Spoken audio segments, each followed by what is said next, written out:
Assalamualaikum warahmatullahi wabarakatuh. Perkenalkan, nama saya Yonistika Handayani.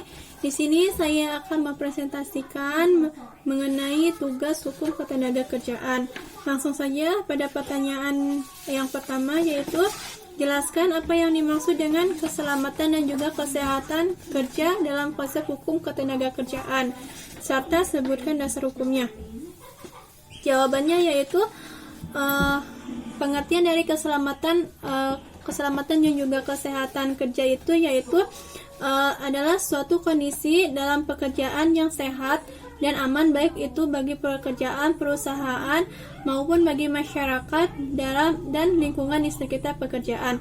Nah, keselamatan dan juga kesehatan kerja ini merupakan suatu usaha untuk mencegah setiap perbuatan atau kondisi tidak selamat yang dapat mengakibatkan kecelakaan.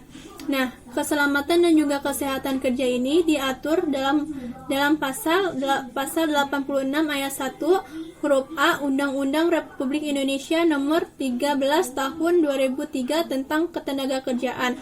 Nah, setiap pekerjaan atau buruh mempunyai hak untuk memperoleh perlindungan atas keselamatan dan juga kesehatan kerja.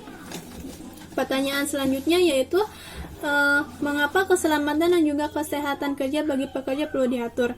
Nah, dalam pasal 86 ayat 1 huruf A yang dijelaskan tadi, yaitu setiap pekerjaan atau buruh mempunyai hak untuk memperoleh perlindungan atas keselamatan dan juga kesehatan.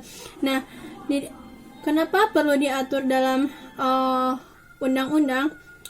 Keselamatan dan juga kesehatan itu sangat perlu bagi pekerja atau buruh supaya si pekerja ini dapat bekerja secara optimal dan juga secara produktif. Pertanyaan selanjutnya, apa konsekuensi hukum apabila si pengusaha tidak memberi perlindungan keselamatan dan juga kesehatan kerja terhadap pekerja?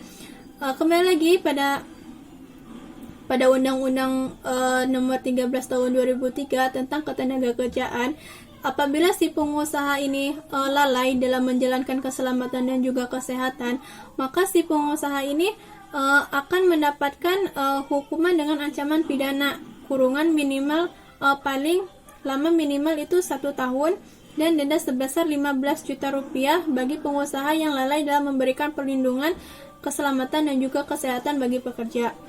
Pertanyaan selanjutnya yaitu apa yang dimaksud dengan perselisihan hubungan industri? Perselisihan hubungan industri ini yaitu perbedaan pendapat yang dapat mengakibatkan perselisihan atau pertentangan antara si pengusaha atau gabungan pengusaha dengan buruh atau dengan serikat buruh mengenai hubungan pekerjaan. Pertanyaan selanjutnya, apa saja faktor penyebab terjadinya perselisihan hubungan industri? Faktor penyebab perselisihan hubungan industri ini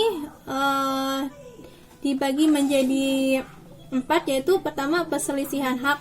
Perselisihan hak ini itu perselisihan karena tidak terpenuhinya hak buruh akibat adanya perbedaan pelaksanaan atau penafsiran terhadap ketentuan peraturan perundang-undangan. Yang kedua, perselisihan kepentingan, yaitu perselisihan yang timbul karena tidak adanya kesesuaian pendapat mengenai perbuatan atau perubahan syarat-syarat kerja yang ditetapkan dalam perjanjian kerja, peraturan perusahaan, atau perjanjian kerja bersama. Selanjutnya, itu ada perselisihan pemutusan hubungan kerja. Nah, perselisihan pemutusan hubungan kerja ini timbul karena tidak adanya kesesuaian pendapat mengenai pengakhiran hubungan kerja yang dilakukan oleh salah satu belah pihak. Terus yang terakhir itu perselisihan antar serikat buruh. Nah, perselisihan antara serikat buruh ini itu perselisihan antara serikat buruh dengan serikat buruh yang lainnya yang tidak adanya kesesuaian atau paham mengenai keanggotaan, pelaksanaan hak dan kewajiban serikat buruh. Pertanyaan selanjutnya yaitu jelaskan macam-macam alternatif penyelesaian sengketa dalam perselisihan hubungan industri. Nah, Alternatif penyelesaian sengketa dalam perselisihan hubungan industri ini dibagi menjadi 4. Yang pertama itu penyelesaian melalui bipartit. Nah, penyelesaian melalui bipartit itu adalah penyelesaian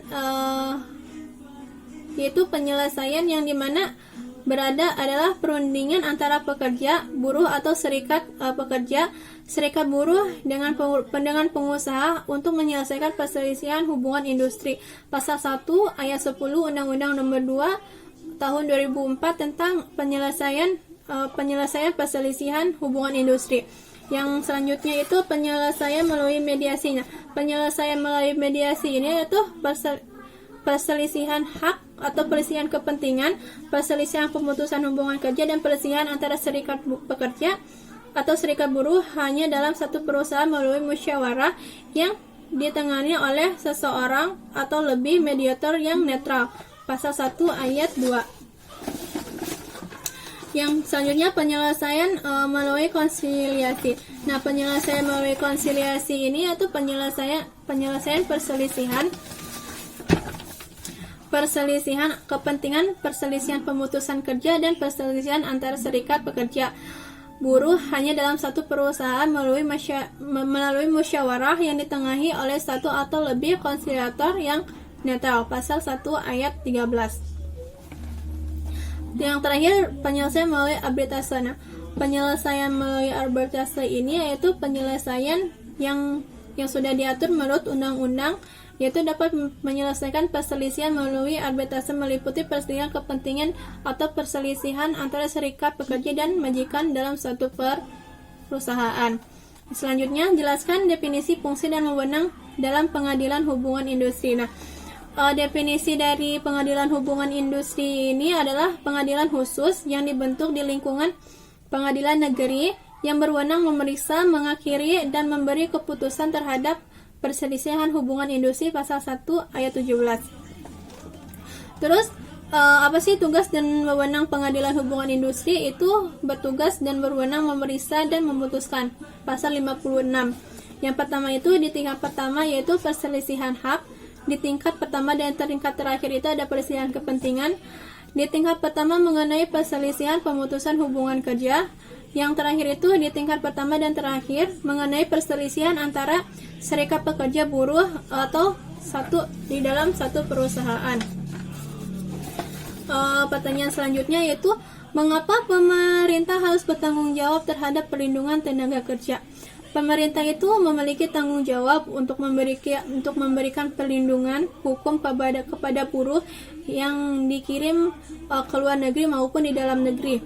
Nah, tanggung jawab pemerintah itu maupun dari pusat maupun dari daerah itu tanggung jawabnya itu yaitu memberikan atau dalam rangka menjalankan kewajiban untuk menghormati, melindungi, dan juga memenuhi hak-hak TKI dalam batas-batasan yang tidak dapat dihindari.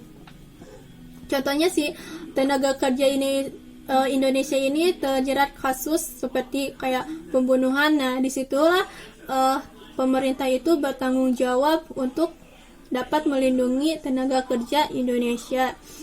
Yang selanjutnya itu pertanyaan selanjutnya, apa hak dan kewajiban TKI?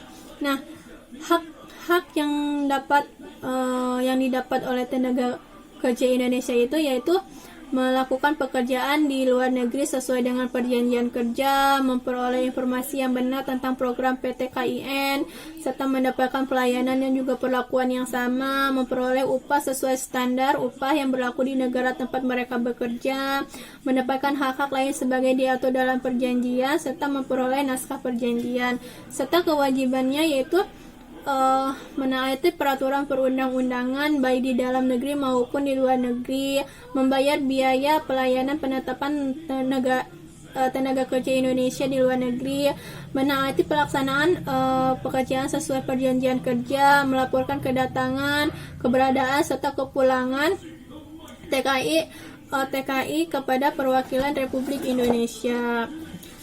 Pertanyaan selanjutnya yaitu Apakah TKI dari luar negeri dengan status ilegal berhak mendapatkan perlindungan hukum secara negara berdasarkan aturan hukum? Jelaskan.